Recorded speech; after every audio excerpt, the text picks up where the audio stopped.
राज्यमा राजा कलि नै हुनुपर्छ निकायबाट आछौ यहाँ अहिले यही कारणले बार बार भने पनि अनर्थ हुन सक्छ। त्यही भएर अहिले विचार भन्दैछु यो रात यहाँ एक नबसे दुई नबसे तीन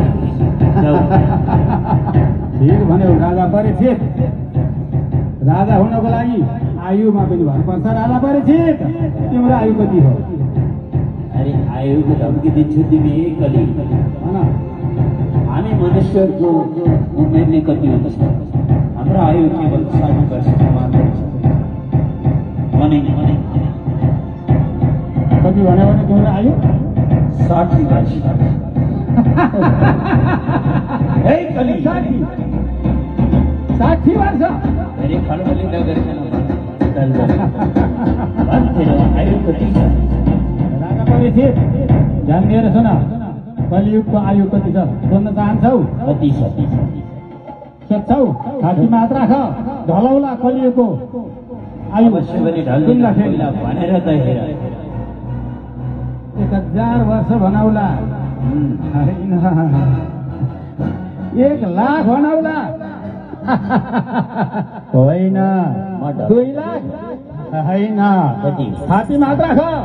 4,32,000 वर्ष आयुको कलियुगको आयु छ। 60 वर्ष आयु हुनेले राज्य गर्ने। थाहा पायौ कलियुगको आयु कति छ? यदि तिमी दुनियाँमा समाधान गइहाल तिम्रो आयु कति छ? यथार्थ कुरा भन। आयुको घमण्ड कति छ आयु? जम्मा 60 भन्छ, धम्की दिन्छ। मेरो राज्य छोड जाऊ। यो कलियुगको राज्य हो। कलियुगमा कलिनी राजा हुन पाउनुपर्छ। तिमी यदि बात नबुझ्नु पैसाला राज्यमा तिमी बस्नेवाला छैनौ। तिमी आयु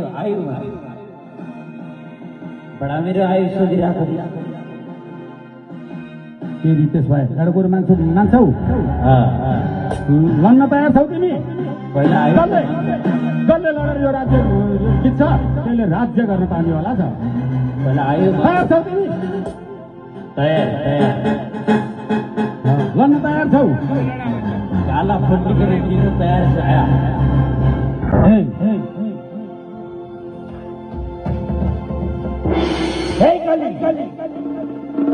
अब तँलाई पारिदिन्छु खलबली। हेर परीक्षित, राजा परीक्षितले तेरो अब मर्ने भ्याउ राजा परीक्षित, मर्न काल मेरो काला बोकेर